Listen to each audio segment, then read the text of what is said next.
के रसूल अलैहिस्सलाम फरमाते हैं नेमत जो छीनी जाती है वो नाशुक्री की वजह से छीनी जाती है। हत्ता कि अगर लाइट बंद होकर के अचानक ओपन हो जाए तो फौरन कहो अल्हम्दुलिल्लाह, अल्लाह का शुक्र अदा करो। कोई गुमशुदा चीज मिले कहो अल्हम्दुलिल्लाह रब्बिल आलमीन। ये कामिल अल्फाज है अल्लाह का शुक्र अदा करने के, इससे बड़े अल्फाज है ही नहीं अल्लाह के शुक्र के लिए।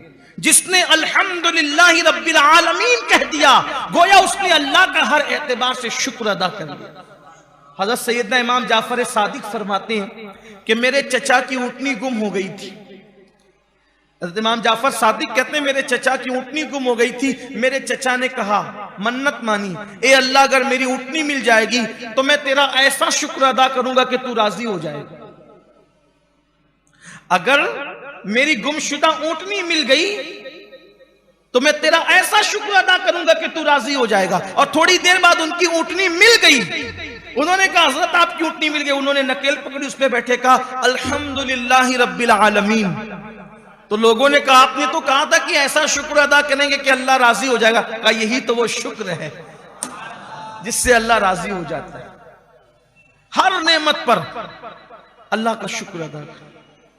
कुछ लोग ऐसे हैं कि जिन्हें शुक्र की तौफीक नहीं, जिन्हें शुक्र की तौफीक नहीं, लिख कर ले जाएं, एक न एक दिन वो कंगाल हो जाए। इज्जतदार है तो जलील होगा, मालदार है तो फकीर होगा, घर वाला है तो बेघर होगा, औलाद वाला है तो लावलद होगा।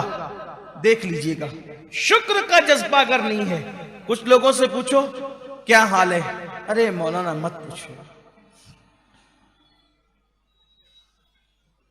आप कहेंगे सही तो बात है यार, आदमी परेशान है तो नहीं बोलेगा तो क्या बोलेगा। मैंने कहा क्या क्या परेशान। एक बुजुर्ग के पास एक शख्स आया, कहा कैसे हो। कहा हज़रत कुछ नहीं, ये कंगाल हो गया हूं। अब जरा तवज्जो करें, क्या कहा उसने, कुछ नहीं है कंगाल हो गया हूं। तो मैं अच्छा कंगाल हो गया हूं। कहा एक काम करो, ये जो आपके पास आंख है 1 लाख रुपया ले लो, ये आंख दे दो। उसने कहा नहीं। कहा 2 लाख ले लो, हाथ, एक हाथ दे दो। इतने लाख ले लो, पैर दे दो। इतने लाख ले लो, ये दे दो। उसने कहा नहीं। कहा हैरत की बात है, करोड़ों रुपयों के मालिक होकर कहते हो कंगाल हो गया हूं। आप मुझे बताएं, आप मुझे बताएं तो सिर्फ रोजी रोटी का नहीं होना ये कंगाल होने की दलील नहीं है।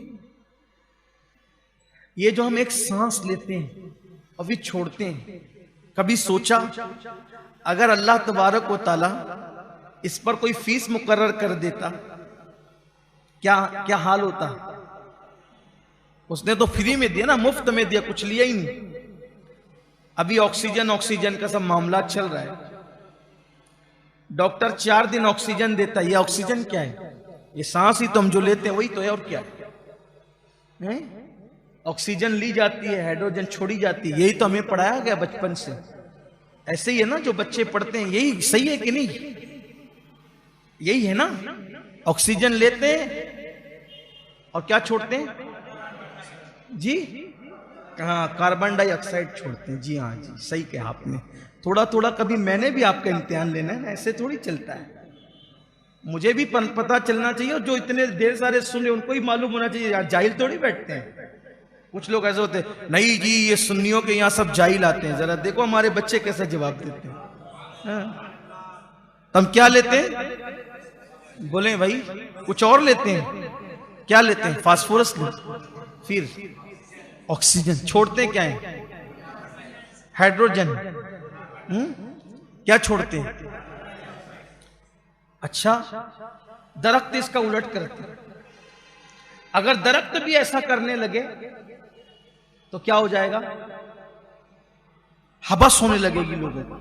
इसीलिए साइंसदानों का कहना यह है कि रात के वक्त दरख्त के नीचे ना बैठा जाए।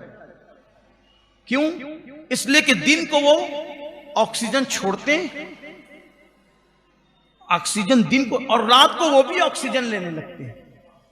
तो अगर हम बैठेंगे तो वो भी ऑक्सीजन ले रहे हैं, हम भी ऑक्सीजन ले रहे हैं, तो वहां पर दम घुटने का एहसास हो सकता है।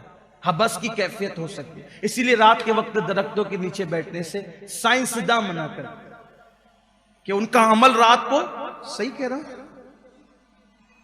बोलो भाई सही कह रहा हूं।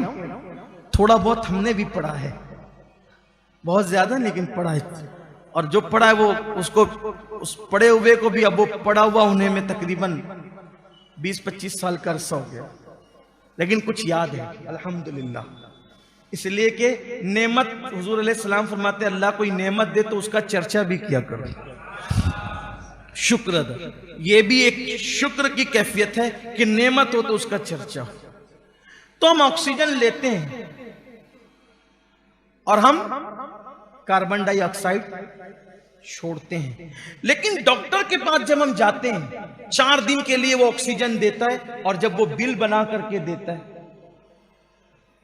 कितने कितने हजार होते हैं कि वो बिल देख करके आदमी का दिमाग बिल में घुस जाता है।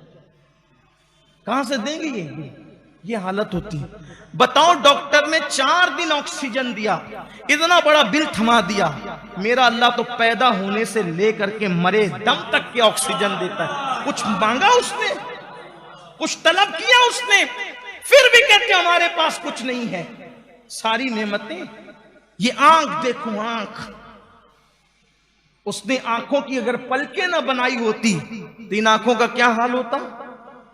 जैसी धूल गर्द गुबार हमारी आंखों में जाना चाहते हैं, कुदरती तौर पर पलकें आपस में मिल जाती है, उसको बचा लेती है। और अगर बिल फर्ज पलकें न बचा सके तो फिर जो चीज आंख में जाती है, अल्लाह ने पानी जो है वो आंख में पैदा किया है, वो पानी बहा बहा करके उसको निकाल देता है।